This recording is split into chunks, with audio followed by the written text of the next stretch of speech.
Welcome back, everyone, to the video. Today we are back for, I guess, kind of the first Madden 24 video. I mean, it's not technically out yet, but we do have the first look into what MUT is actually going to look like this year. I'm super excited to get into it. I will say this was supposed to be for tomorrow, and today was supposed to be a tier list, as you can see in my open tab up there, but it didn't really, like, it recorded only me talking and not the screen, so I have to refilm that. So that's really annoying, but tomorrow will be the defensive tier list, just so you guys know, for my NFL viewers.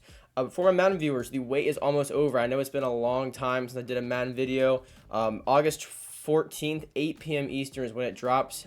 At that point, I'm going to hop on immediately, grind some stuff out, film a No Money Spent video, and that next morning at 11 a.m. will be episode 1 of No Money Spent. So make sure you subscribe to the channel for all kinds of Madden videos and NFL videos, because I do both.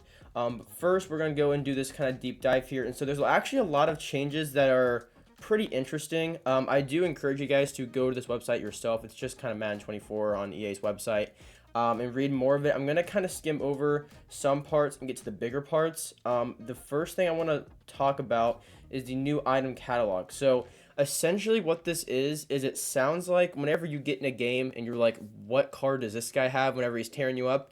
Well, now you can actually find that out, which I think is pretty nice. It does say the catalog aims to solve that. Every item that can be obtained in-game will appear in the catalog, and selecting an item will inform you where and how you can obtain that item.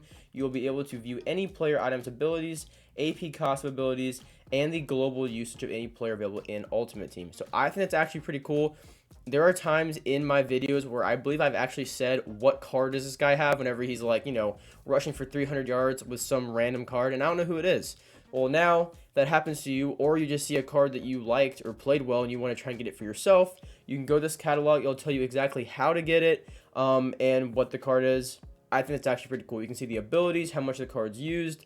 This is actually a pretty useful addition, because, again, I think that is actually a problem that does need to be solved. It's kind of like a place where people can find all these cards and stuff like that, and even how to get them. So that's pretty cool right there. So scrolling down, we have crossplay in Ultimate Team. If you guys didn't already know, you can now play cross-platform in MUT. One thing to note is that the auction houses are separate. So if a PlayStation person puts up an Aaron Rodgers card for 100K, it's not going to be the one on Xbox. It will still have, each console will have its own auction house. We have one more small change to get into before we get into a really big change. First is the starting overall. So it says in Madden NFL 24, the starting overall for champions at launch will be 87 overall.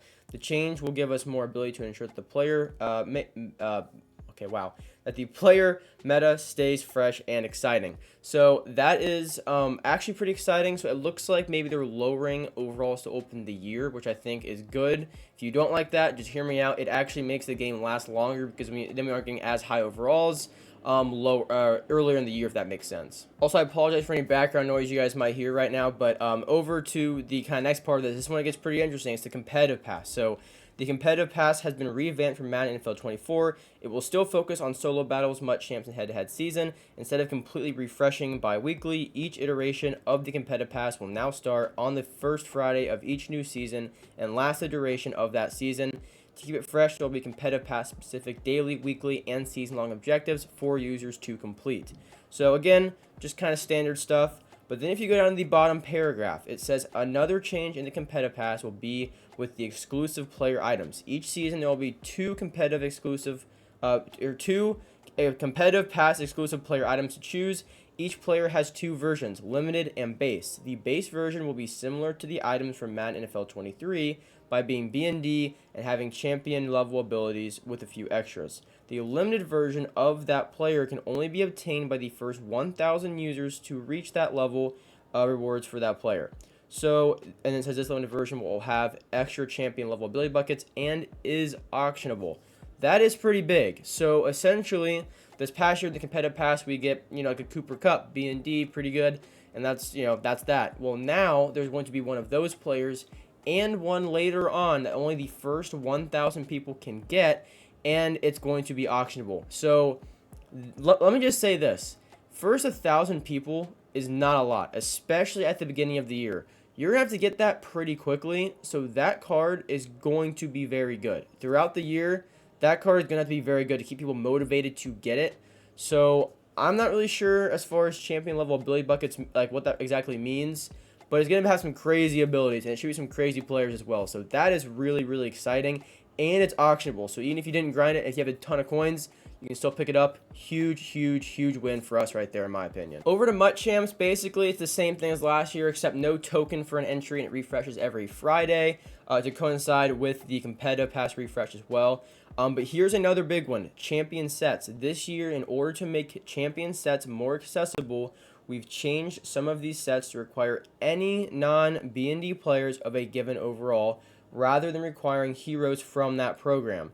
The first program this change will be visible is Headliners. Rather than these sets requiring 5 Headliners heroes to complete, it will require 5 of any 84 to 85 overall players. Now, this is big. Like, this is big, big. It might not seem like that, but let's say, like they said, so let's say most feared, for example. There's a most feared Cam Newton, because I like Cam Newton, okay? Well, you need 84 players to get that. Well, in previous years, you would have to get 4, we'll say, most feared 84 overall cards to get that. Well, now you don't need to do that. It can be literally any 84 overall, as long as they're not BND, to get that set. So not only does that make it easier to get that player, but it also increases the value of those overall cards for longer. Because now, if you pull an 84 base elite day 1, that doesn't just completely plummet in price 2 weeks later when these guys come out, because you can actually still use that card to get higher overall cards, if that makes sense what I'm saying there. So that is, for one, a big change, because now cards are going to have a bit more value when they can go into those sets. The second biggest thing that impacts is rerolls. That makes them kind of not worth it at all, because why would I waste training to maybe get a card I can use when I can just use literally any other, like, you know, overall card? So that is really interesting to me. I think it's really cool they're actually making it more accessible to people that can't sit in the game for, you know, 6-7 hours a day or something ridiculous, and they have a job, you know, and a life. So I think it's actually pretty cool, because it gives them, people like that, an opportunity to actually get the kind of better cards without having to spend a bunch of money and time on the game. And it also kind of, I would say, makes cards more valuable. I think it's actually a nice change. I wasn't expecting that at all, because in the entirety that I've ever played Madden, that has never been the case. I think this is the first year this will ever be implemented. So probably, like, this year we see how it goes. Maybe they change it the following year. I want to see how this works out, because I think this could be a very good change, but at the very least, it is going to impact a lot of different things, whether that's good or bad. That is going to change a lot. I also want to say one more thing about this kind of champion sets thing. So from, let's say, like, Headliners to the following promo, it's not usually that long to where the overalls will change that is required to complete a set. So theoretically, you could get guys from the Headliners promo at an 85 overall or something, not like any of the Headliners players, then save them for the following promo and instantly turn them in to get someone you want immediately. I'm pretty sure that's how that would work, because unless they change overalls each promo, which I don't think is possible, it should work like that. So you can kind of, even if you don't like people from that promo, still get the players, save them for the following promo, and get them day 1 immediately the moment they drop in game.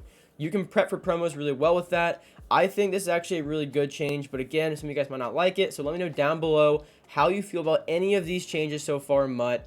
And just especially the champion set one, because that's going to be a big one. But guys, once again, I do encourage you to go to this website, read it all for yourself. I did try and go over the biggest things that I saw when reading through it. I'm super excited for Madden 24, and if you're watching this, I'm sure you are too, so make sure you're subscribed to my channel. Again, we do No Money Spent series, like the entirety of Madden each year, so this year for Madden 24. I do gameplays, pack openings, new promo and content news, all kinds of stuff. I also cover NFL videos where we do tier list videos. We did a player prediction series. We just started our team prediction series. We did NFL quiz videos. I tried to do the grid thing. Did not go well. We'll try that again at some point. And also, I'm not sure if I said already, but we do week picks and the season's going on. So tons of football content on the channel one way or another. So if that sounds interesting to you, be sure to subscribe to my channel. I would really appreciate it. And I'll see you guys in the next one. Peace out.